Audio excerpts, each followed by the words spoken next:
Jet setter, go get her.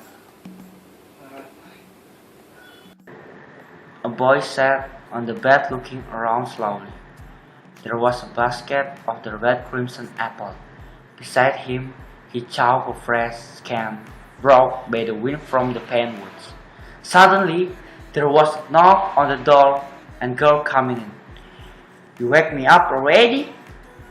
Nice. Now, tell me, who are you? The boy looked startled and his jaw dropped and he startled. I don't know. I don't remember anything. The girl stared on him suspiciously and said, Oh, guys, don't tell me you get amnesia. Come on, no one in the right mind would believe in that idea. Just tell me the truth or I will kick you out of my house. The boy wanted to say something, spat back at her, maybe, but he couldn't say a word. Why? Because he really didn't know who he is and where he's from. Why in the world he was on the rude girl's room. Fine, I'll do my introduction first. My name is Snow White. You can call me Snow Swag, Snow Beebugs. I'm Beebugs, you know. And now, tell me who you really are and what do you want, and then why did I found you lying quietly in a middle of forest? Everything is less than 75 words. He didn't know how, but he responded quickly and smartly. Okay, first, who am I? I didn't know about that, and I really want to know it. Then, second, what do I want? Right now, I want to drink something. Maybe a bowl of full tomato soup is fine. Then lastly, why did I lying quietly in the middle of forest? I didn't have freaking idea. Snow suddenly becomes so cold and gray.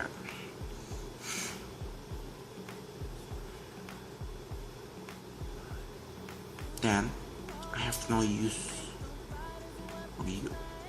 Get out! Wait! At last, tell me. The boy dragged out conversation. Why did a Snow White who was supposed to sweet, caring, singing along with birds in the morning, treating someone to get out from her house?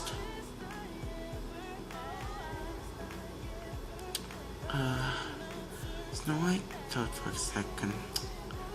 Then oh man! I didn't know where did you heard those bullshit, but thing ain't going that way.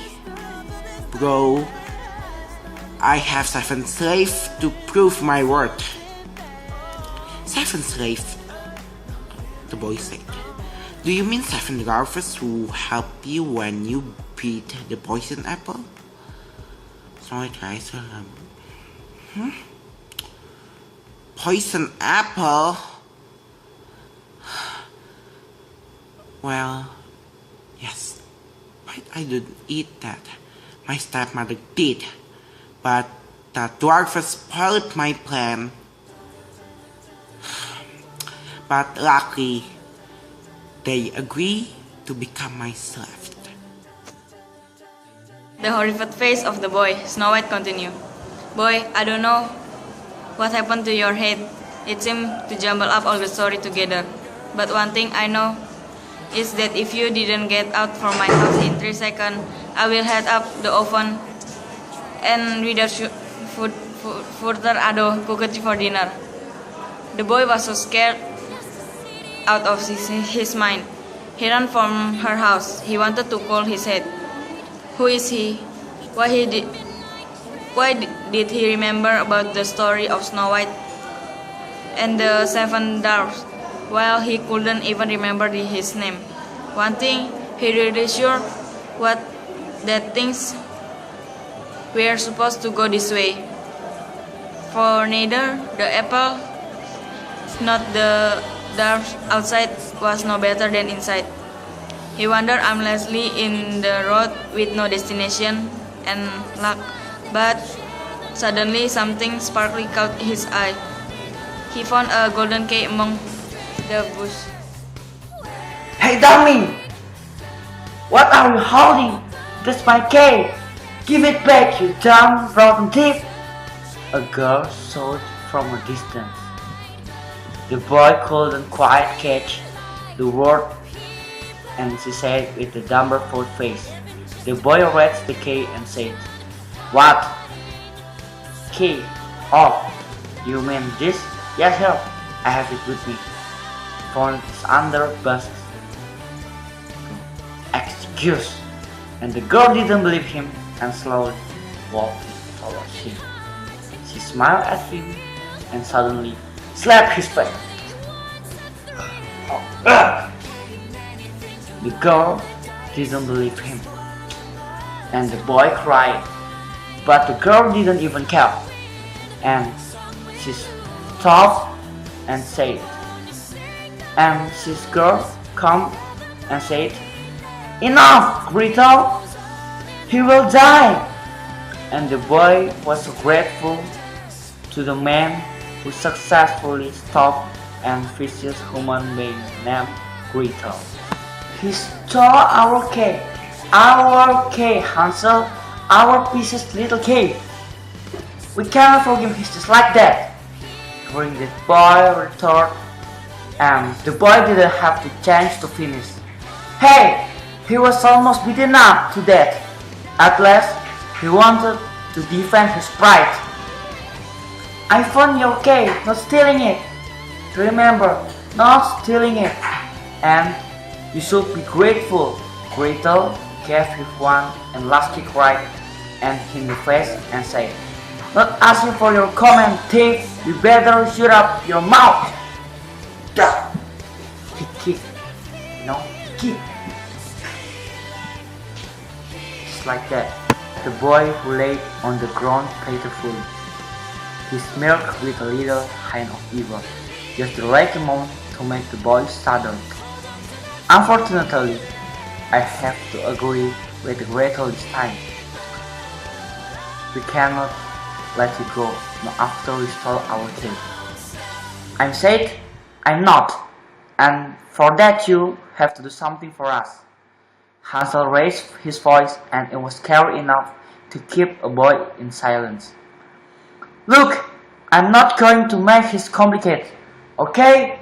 I will have to do something to take a bundle of Rapunzel, the hair, and bring it to me. That golden hair will easily bring me fortune," Hansel said with such a serious tone.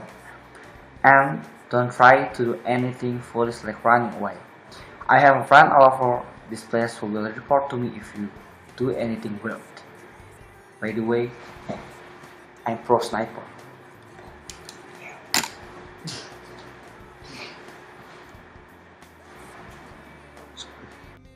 How am I supposed to find Rapunzel? I don't even know this place.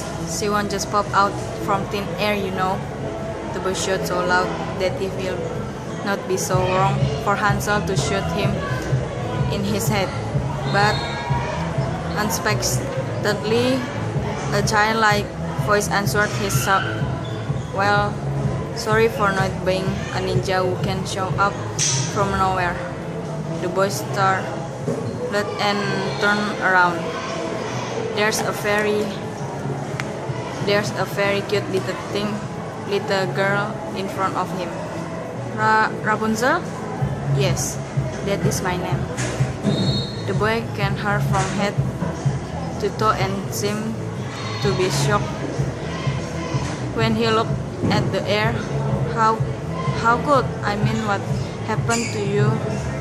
Your beautiful super extra mega long golden hair? Rapunzel looked offended and she flipped her now very short hair. "I can do whatever I like with my hair. It's not your business. Now what do you want?" The boy was so disappointed knowing that Rapunzel cut her hair short. He can't bring that kind of hair to Hansel. He could already imagine Gretel grinning when her brother prepared his crossbow. Rapunzel sat beside him, and the boy told her his story. "You got cut by Snow White, that macho woman, and you still came out alive? You sure have a great luck." But the boy shook his head and said, "I don't get it, Rapunzel. Everything seemed wrong for me. Snow White has supposed to be a nice princess who befriend with the 7 dwarfs. Hansel and Gretel were supposed to be smart children who obviously didn't have a hobby, punish people for something that they didn't do. And you're supposed to have a great long hair. See? Everything is out of my place." The boy felt depressed. Rapunzel lost in her thought, and after a moment she said, My conclusion is, you are not from this world. I'm not really sure how you came to this place. No planet, whatever. But Rapunzel sounded so surprised when she looked at the boy closely. "Your face is the same with our king who created us all." "No, not the same, but really similar." "Well, that's kinda cool and freaky," thought the boy. "Your king?" he asked. "Yes, William Grimm." In the split second, the boy collapsed onto the ground and holding his head. "What? It hurts. My head hurts real bad. Grimm, Grimm." Rapunzel panicked, but she couldn't do a thing to ease up the boy. After many shouts and cries, the boy finally stood up. He staggered and stared right at Rapunzel's eyes, then said, "I remember who I am at last." The boy exhaled and continued, "I am Jacob Grimm, the brother of William Grimm, the creator of your story, the writer of your lives. We are Brother Grimm." You are the king's brother? Rapunzel asked, finding it hard to believe. Yes, Grimm nodded. But as you said, I'm not from this world. And the reason why I'm here, I didn't know about that yet.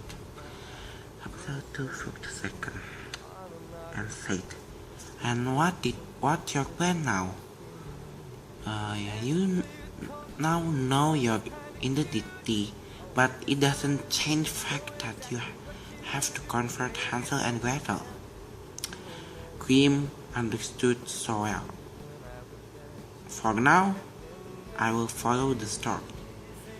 Then better tell Hansel that you have cut your hair short.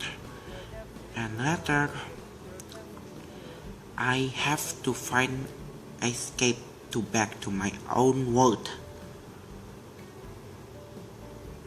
And so Rapunzel and Grimm parted their way.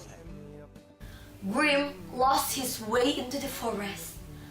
Round and around and around and around he goes, but he couldn't find Hansel or Gretel or anybody else. He was starved and exhausted from the long walking. And in his weariness, he caught a sweet smell of chocolate. So he followed the scent and he found a big cottage. The cottage was made by chocolate, candies, cakes, lollipops, and everything that will fill up his tummy. But no, he said to himself, this cottage was probably from Hansel and Gretel's story, and I will never touch it. No way, not at all. That's what he said. But actually, Jacob Grimm was a very weak human being that could not resist temptation. And his thirst failed him as he drank just a little bit from the chocolate milk pond just in front of the house. Just a little bit. Then, a sound came from behind. "You worthless human being! I gave you the chance to atone for your sin, but now I ask you, what did you do? What did you do? First, you steal the house key, now you eat the freaking house itself. so disgusted by your freak. Gretel showed up suddenly. Hansel came around too, and he said, "How dare you? I actually want to forgive you when you could not bring Rapunzel's hair. I want to let you go, but now you disappointed me. You betrayed us," Hansel said.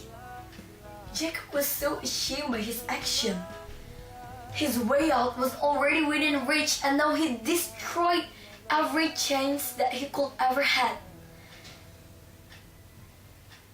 "I'm so sorry," he said, "but you guys need to listen to me. I need to get away from this world ASAP, as soon as possible. My name is Jacob Grimm, the brother of Wilhelm Grimm, the writer of your life. Please, you've got to believe me. You've got to help me." Gretel stared at him with disbelief and said, "Such a ridiculous story. Brother of our king? Are you kidding me? That was so stupid, even for a lie." But Jacob had another way to convince them. Never did he know that this way could be another road to his dad. Game over. Okay, you guys, listen to me now. I can prove that what I'm saying is true. "And how's that?" Hansel asked. "I know about your story, okay? Don't be mad. I know about your childhood. Your parents left you two at the forest because you guys were so poor. No offense, okay? So they left you to die in the forest. That's why you got lured into the witch trap. This candy house." Hansel and Gretel fell silent, for they have never told a soul about their childhood life when their mother forcefully took them into the forest and led them to die. Gretel, who always put up a brave front, started to break down and fell apart. So what? You know our childhood? So what? You are the brother of our Majesty, Wilhelm Grimm? And then what? It doesn't change the fact that you have stole our key and eat part of our house. You couldn't force us to do that anything for you. No one could. No more. Gretel was full of wrath that tears of hatred fell from her eyes. Hansel, seeing his sister cry, said, and when words slipped out of his lips, his voice shook so bad. "Good, I won't forgive you. Not for bringing up our dark childhood memories. Not for making my sister cry." Hansel took out his crossbow and aimed at Grimm. That's the signal for Grimm to run. He ran so fast in the darkness through the forest, so fast that he could not even see what's in front of him, and bam!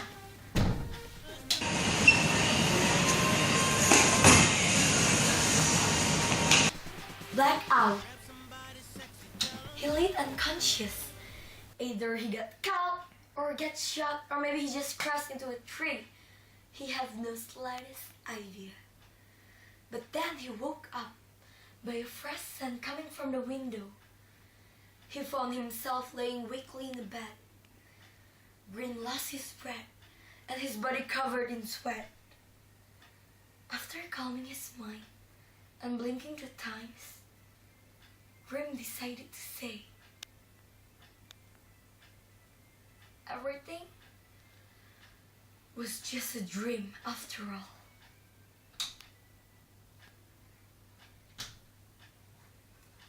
Silence followed his sentence,